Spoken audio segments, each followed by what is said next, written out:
Assalamualaikum warahmatullahi wabarakatuh. Perkenalkan, nama saya Heni Kurniasih Rahayu. Saya dari jurusan Teknologi Laboratorium Mendidik, mahasiswa Pendidikan Profesi Guru Universitas Negeri Surabaya. Pada hari ini, tanggal 12 Juni 2023, saya akan melakukan video pembelajaran. Silakan disimak video pembelajaran dari saya. Terima kasih. Assalamualaikum warahmatullahi wabarakatuh. Waalaikumsalam warahmatullahi wabarakatuh. Bagaimana kabarnya hari ini? Alhamdulillah baik. Oke, untuk memulai pembelajaran hari ini, saya minta salah satu dari kalian untuk memimpin berdoa. Silakan dipimpin berdoa, Anastasia. Mari teman-teman, sebelum memulai pelajaran hari ini, alangkah baiknya kita berdoa menurut kepercayaan masing-masing. Berdoa dimulai.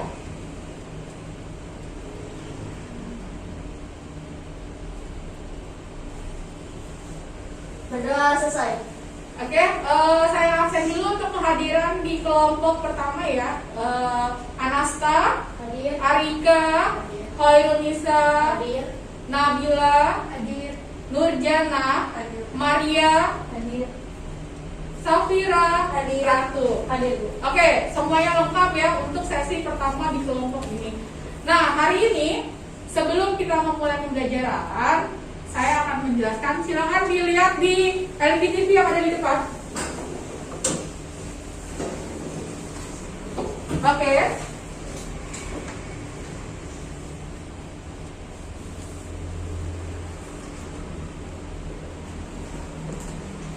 Oke, silakan dilihat dulu ya di depan sini. Sebelumnya kita sudah pernah belajar di minggu kemarin, yaitu materinya tentang kimia urin. Dari kalian, apakah ada yang masih ingat? Boleh dijelaskan kembali kepada saya dan teman-temannya di situ. Boleh? Arika? Ada makro. Apa? Pemeriksaan makroskopis?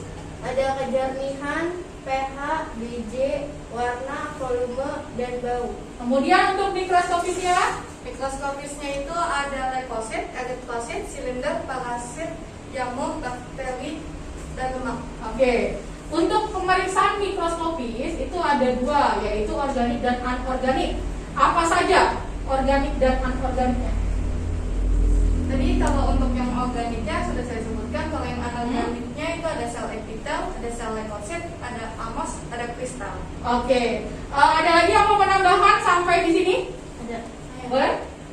Di non organik ada amorf, kristal. Di kristal itu ada kalsium oksalat, triple fosfat, asam uran, tirosin, sistin, leusin, kristal, dan kolesterol. Oke, terima kasih. Semuanya benar ya. Jadi kemarin kita belajar tentang makroskopis dan mikroskopis, yaitu kimia urin. Di mikroskopisnya ada amorf, kemudian ada bakteri, kemudian ada jamur, ada leukosit, ada eritrosit, dan lain sebagainya. Untuk makroskopisnya ada BJ, volume, warna, kemudian kejernihan, gitu ya. Nah, sebelum memasuki pembelajaran pemeriksaan glukosa darah hari ini, kita akan jelaskan juga tujuan dari pembelajaran kita hari ini. Ya, silakan dilihat. Jadi, tujuan pembelajaran pemeriksaan glukosa darah yang pertama, kalian akan mendeskripsikan proses metabolisme dari karbohidrat. Kemudian yang kedua, kalian akan menyimpulkan berbagai macam hormon yang mempengaruhi kadar gula darah. Kemudian yang ketiga, kalian akan melakukan praktikum pemeriksaan glukosa darah, metode GOD PAP. Dan yang keempat, nanti kalian akan menyajikan hasil pemeriksaan glukosa darah, metode GOD PAP, dan akan mempresentasikan hasilnya. Gitu ya, sampai sini ada yang mau ditanyakan? Tidak ada. Ini cukup ya. Kita sebelumnya akan buka tentang video dari diabetes ya. Silakan dilihat dulu. Diabetes itu tidak berbahaya.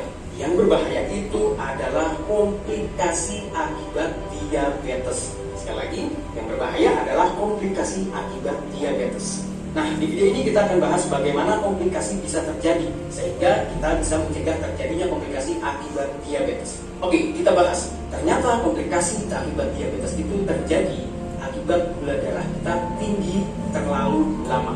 Maksudnya gimana? ketika gula darah kita tinggi 1 hari, 2 hari, 3 hari, atau seminggu, itu sebetulnya belum berbahaya. Tetapi ketika gula darah tinggi dalam waktu tahunan, inilah yang menyebabkan bahaya komplikasi. Kenapa? Karena ketika gula darah tinggi dalam waktu yang lama, maka darah akan menjadi kental dan lengket. Dan akibat darah menjadi kental dan lengket, maka organ menjadi bekerja dengan lebih keras. Contohnya organ jantung. Organ jantung yang fungsinya memompa darah dalam waktu 24 jam terus-menerus. Ketika darahnya normal, dia kan baik-baik saja. Tapi ketika darahnya lengket dan kental, dia akan bekerja dengan lebih keras. Oke? Dan ketika organ bekerja keras terus-menerus, yang terjadi organ akan menjadi kelelahan. Dan akibat kelelahan ini, organ akan menjadi lemah. Dan disinilah mulai terjadi komplikasi seperti penyakit jantung, stroke, darah tinggi, ginjal, dan lain-lain. Lalu bagaimana solusinya? Ternyata solusinya adalah dengan memperbaiki HbA1c. Apa itu HbA1c? HbA1c adalah sebuah cara untuk mengetahui tentang parameter kinerja pankreas.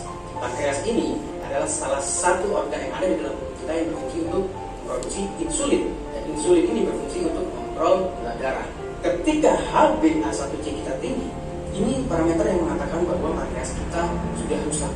Semakin tinggi HbA1c, maka pankreas semakin rusak, akibatnya gula darah semakin tidak terkontrol. Lalu, bagaimana caranya untuk memperbaiki sel beta pankreas ini? Karena ketika pankreas normal, maka gula darah akan otomatis menjadi normal juga. Dan ketika gula darah normal terus-menerus, yang terjadi apa? Kita terbebas dari komplikasi diabetes. Lalu caranya bagaimana untuk memperbaiki pankreas ini? Cara paling utama adalah dengan menjaga pola makan. Bisa dengan diet, bisa dengan menjaga asupan makanan, tidak lagi makan gula-gulaan dan yang lain. Lalu yang kedua adalah olahraga. Olahraga yang seperti apa?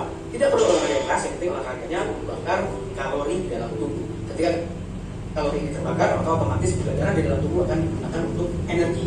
Jika hanya melakukan 2 cara tersebut, maka waktunya akan makan waktu lama sekali untuk memperbaiki sel beta pankreas atau HbA1c. Nah, cara mempercepatnya adalah dibantu dengan. Oke, sampai sini. Dari video yang kalian sudah lihat, apa yang bisa kalian tarik kesimpulannya? Boleh, lanjut. Untuk menjaga pankreas, kita butuh menjaga asupan pola makan, seperti tidak makan makanan manis yang berlebihan. Lalu menjaga pola hidup, olahraga yang tidak terlalu keras. Ada lagi pendapat lain selain Nabila? Boleh, Maria? Untuk ternyata dari video tersebut kita tahu kalau gula darah dalam kurun waktu mingguan atau bulan masih aman, sedangkan kalau sudah tahunan akan berbahaya dari komplikasi. Oke, ada lagi tambahan lain? Tidak ada? Oke, baik. Kita lanjut ya. Oke, saya punya sebuah artikel yang nanti bisa kalian baca terlebih dahulu dan kalian lihat.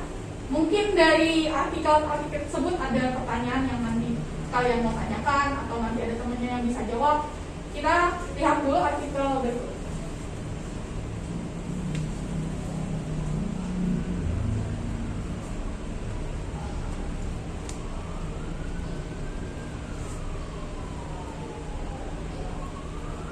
Silakan.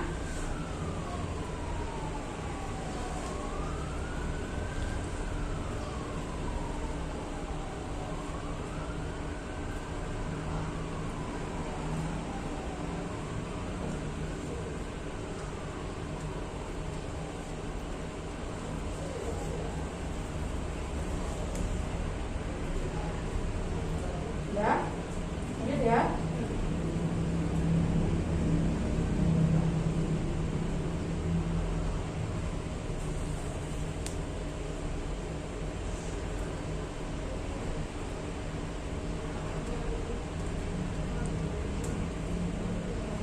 Oke, ya.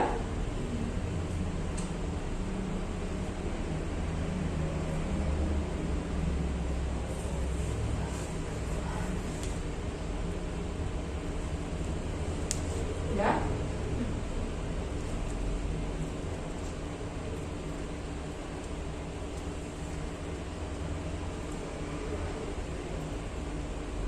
Oke, lanjut.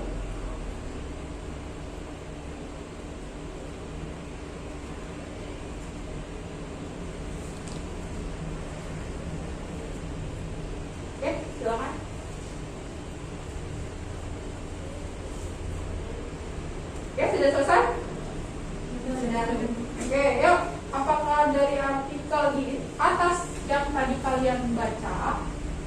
ada yang ingin ditanyakan dan ada yang ingin mencoba menjawab?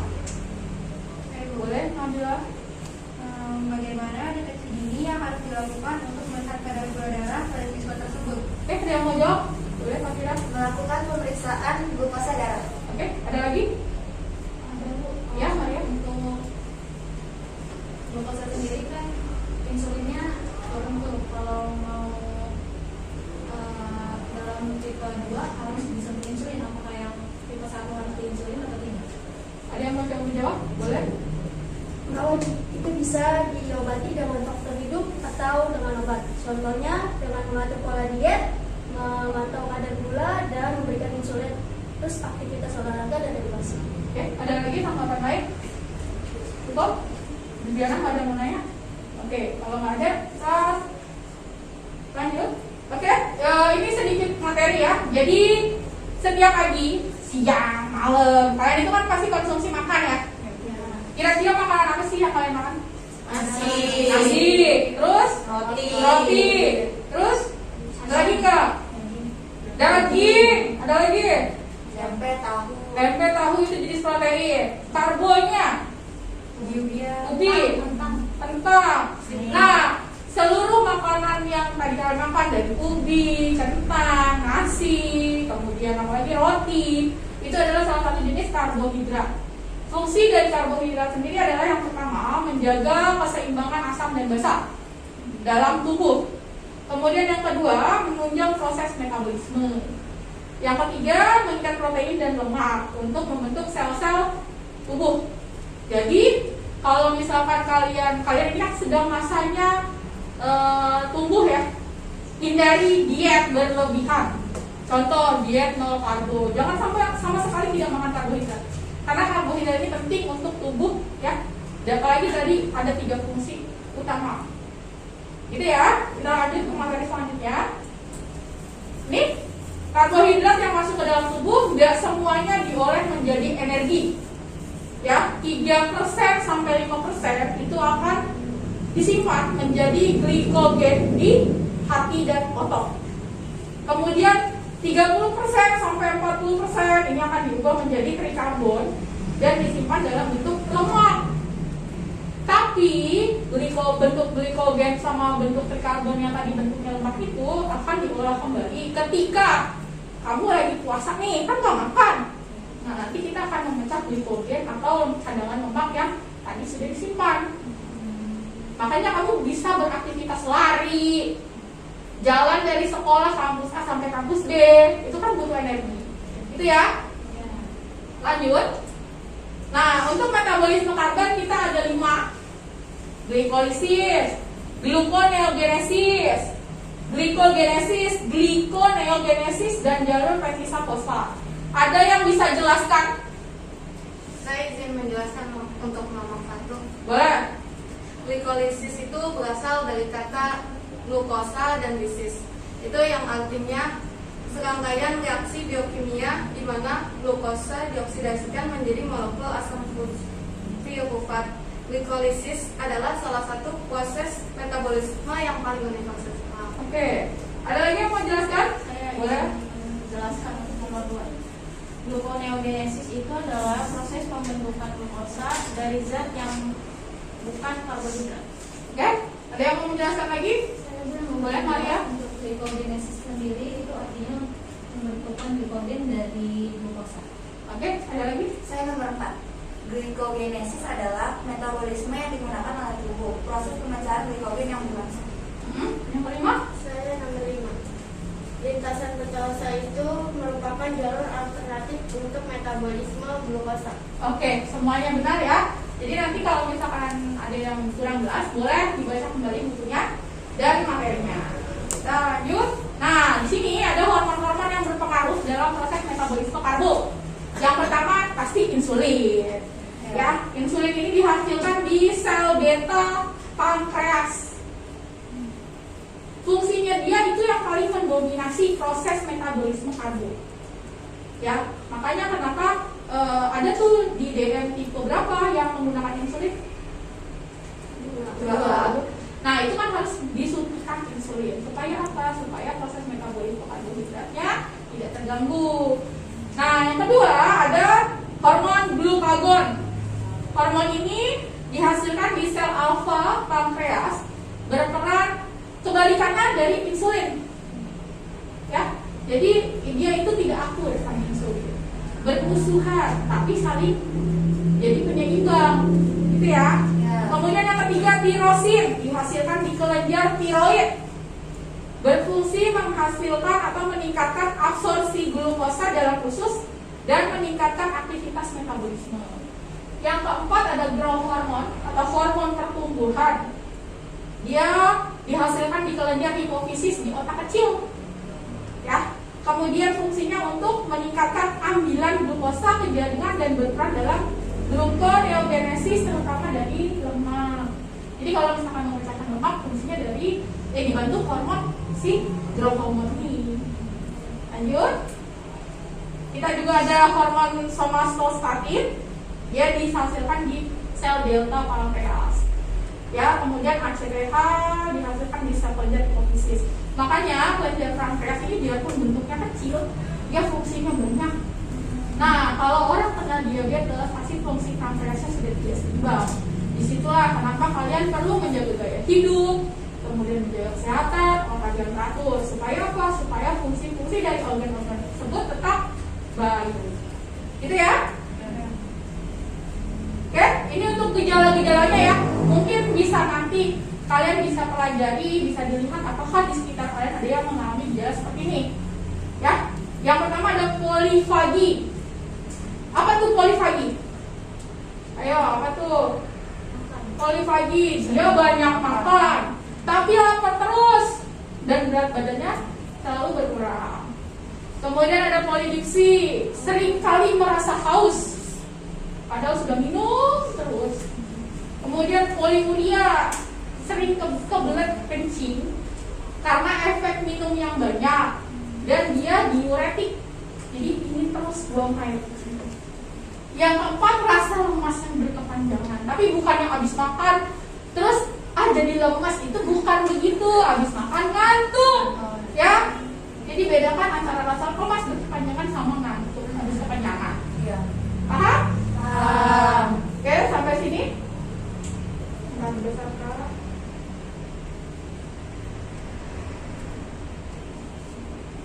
Nah, di sini adalah mereka-mereka yang terkena, yang bisa terkena diabetes ya. Yang pertama yang mempunyai berat badan yang berlebihan, kemudian pola makan yang tidak sehat, kemudian mereka-mereka yang lanjut usia, ini yang rentan. Kemudian apalagi yang memiliki riwayat keluarga DM. Makanya kalau kalian punya entah ibu, bapak, kakek, nenek, dilihat apakah mereka punya riwayat penyakit diabetes. Karena tidak menutup kemungkinan, siapa tahu kalian juga akan terkena. Tapi lebih baik menjaga mulai dari saat ini. Gitu ya. Sampai sini ada yang mau ditanyakan? Kita lanjutin untuk prosedur kerja untuk pemeriksaan glukosa darah ya. Nanti kalian bisa lihat di LKPD kalian cara pemeriksaan glukosa darah. Sekarang silakan kalian melakukan praktikum sesuai dengan kelompoknya. Oke, silakan dimulai.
silakan maju.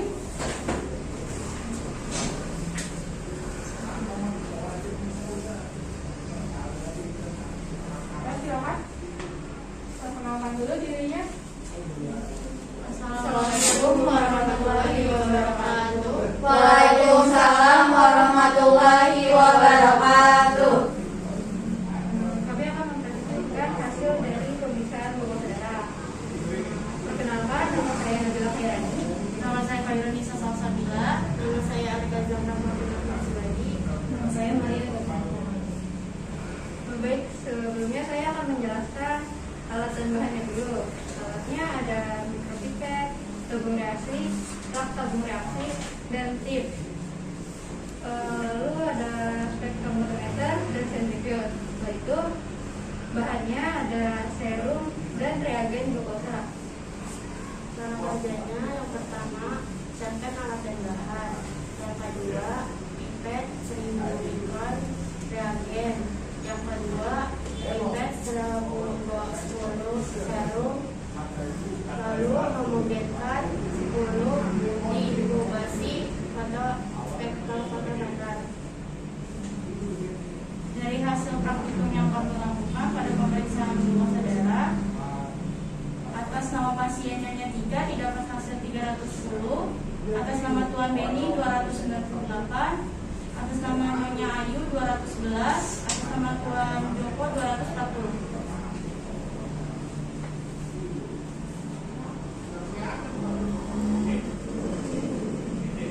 Lanjut ke pertanyaan analisis yang pertama.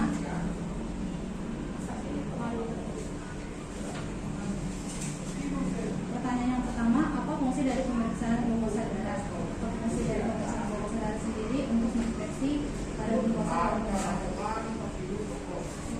Lanjut ke pertanyaan yang kedua. Yang kedua, ada metode apa yang digunakan pada pemeriksaan glukosa darah kali ini, yaitu BOD dan PAP.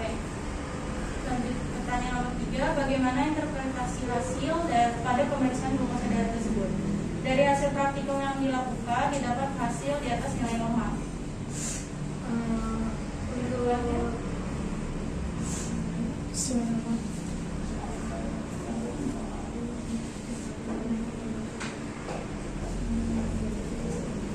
Untuk nilai normal GDS atau gula darah sewaktu itu kurang dari 200 gram per desiliter.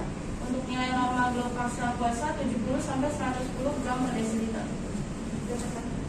Adakah pertanyaan? Saya mau nanya, boleh tolong jelaskan apa prinsip tentang pemeriksaan glukosa darah? Ya, prinsip dari pemeriksaan gula darah ini, glukosa dioksidasikan oleh enzim peroksidase membentuk asam glukonat dan hidrogen peroksida bereaksi dengan fenol dan para aminohidrid. Dengan bantuan enzim peroksidase membentuk warna yang berwarna merah sehingga intensitas warna merah muda tersebut sebanding dengan kadar gula darah dalam sel tersebut. Oke, ada lagi? Untuk nilai normal di atas atau di bawah itu seperti apa? Untuk nilai normalnya gula darah sewaktu itu kurang dari 200 gram per desiliter. Untuk nilai normal glukosa puasanya 70 sampai 110 gram per desiliter. Itu yang dibilang normal. Kalau yang di atas tidak normal, yang seperti apa? Contohnya seperti pada hasil Contohnya seperti pada hasil atas nama Nyonya Tika 310 itu di atas nilai normal. Jadi tidak di atas nilai normal kan? Oke, ada lagi pertanyaannya? Cukup, silakan. Terima kasih untuk kelompok laki-laki, silakan duduk kembali. Terima kasih. Terima kasih. Kita masuk ke sesi terakhir ya. Jadi apa kesimpulan yang bisa kalian ambil dari praktikum hari ini? Ada yang mau jelaskan? Saya boleh? Dari pelajaran hari ini kita dapat simpulkan, kita dapat mengetahui pemeriksaan glukosa darah dan dapat mengetahui betapa pentingnya menjaga pola makan, pola tidur, dan banyak olahraga untuk mencegah penyakit diabetes mellitus. Oke, ada lagi pendapat lain? Cukup? Oke. Jadi pemeriksaan gula darah ini penting ya untuk deteksi dini adanya penyakit diabetes. selain itu kalian juga akan tahu apakah gula darah kalian mengarah ke arah sana, gitu ya. Nah, karena kita sudah selesai untuk praktikum, kalian selain penilaian keterampilan dan penilaian bekerja secara kelompok, kalian juga akan melakukan penilaian secara pengetahuan. Nanti di LMS kalian bisa dilihat ada soal pengetahuan dan evaluasi mengenai pemeriksaan glukosa darah. Bisa dikerjakan waktunya sampai jam 8 malam nanti. Nanti kalau sudah diupload saja jawabannya di LMS, nanti baru akan saya share lagi apakah nilai tersebut sesuai dengan KKM yang ada di sekolah, gitu ya, untuk mata pelajaran kimia klinik. Nah, kemudian selain itu saya ingin bertanya, bagaimana proses pembelajaran kita hari ini? Seru. Terus ada apa lagi? Apakah ada saran dan kesan buat saya untuk perbaikan saya di pembelajaran selanjutnya? Ada nggak? Apakah kalian sudah cukup puas? Wah, mungkin saya terlalu cepat mengajarnya, penjelasan saya semuanya? Oke, untuk pertemuan kita selanjutnya kita akan belajar tentang kolesterol darah. Silakan disiapkan kembali pembelajarannya, materinya, boleh dibuka lagi bukunya. Nanti untuk materinya saya akan share lagi di LMS. Dan jangan lupa selalu jaga kesehatan dan olahraga, makan yang cukup. Kita akan kembali lagi di minggu depan. Mungkin itu saja. Apabila saya ada kesalahan, saya mohon maaf. Dan kalian hari ini luar biasa ya, luar biasa sekali. Saya mohon untuk penutup, boleh bantu doa Nurjana? Sebelum akhir pelajaran hari ini, alangkah baiknya kita membaca doa menurut kepercayaan masing-masing. Berdoa dimulai.